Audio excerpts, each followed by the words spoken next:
ఇది ప్రజలకి మనం చెప్పాలా? వాళ్ళని చూస్తే నాకు చాలా బాధ వేస్తుంది. ఇన్వెస్ట్మెంట్ ప్రాజెక్ట్ చూస్తే జాలి వేస్తుంది, కోపం వేస్తుంది, అంత ఇదవుతుంది అనమాట. ఎందుకు మనిషికి అంత ఆశ? ఆ విషయాన్ని మనము ఖచ్చితంగా బ్యాంకర్కి ఒకవైపుని చెప్పాలి, డిజిటల్ అరెస్ట్లో బ్యాంకర్కి చెప్పాలి.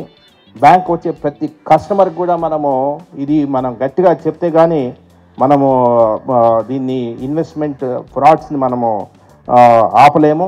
సో దాని గురించి ఎవడైనా మీకు ఫోన్ ద్వారా ఎవడైనా మీ కేవైసీ వివరాలు చెప్పండి అంటే వాటి ఫ్రాడ్స్టరే. ఎందుకు చెప్పాలి మనము? ఓటీపీ ఎవడైనా బుద్ధునోడు ఓటీపీ అడుగుతాడా? బుద్ధునోడు ఓటీపీ చెప్తాడా?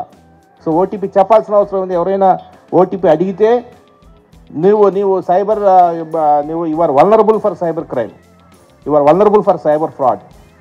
సో అటువంటి వాటి వస్తే ముందు 1930 ఫోన్ చేసి ఎవడో దరిద్రుడు నాకు పలానా ఫోన్ నుంచి ఫోన్ చేసేసి పిన్ నెంబర్ ఓటీపీ అడుగుతున్నాను చెప్పాల్సిన అంత అవేర్నెస్ ప్రజల్లో క్రియేట్ చేయాల్సిన అవసరం ఉంది. సో దానికి పోలీస్ శాఖ సమాయత్తమై మొత్తం మనం చెప్పాల్సిన అవసరం ఉంది.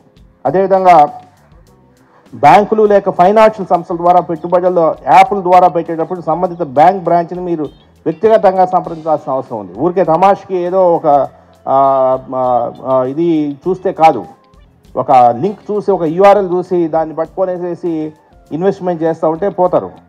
సో ఇటువంటివన్నీ కూడా మనం చెప్పాల్సిన అవసరం ఉంది. సో నెక్స్ట్ 1 month చాలా గట్టిగా దీని మీద మనం ఒక యుద్ధం ప్రకటిస్తూ ఈరోజు సైబర్ క్రైమ్ మీద 1 month వివిధ కార్యక్రమాల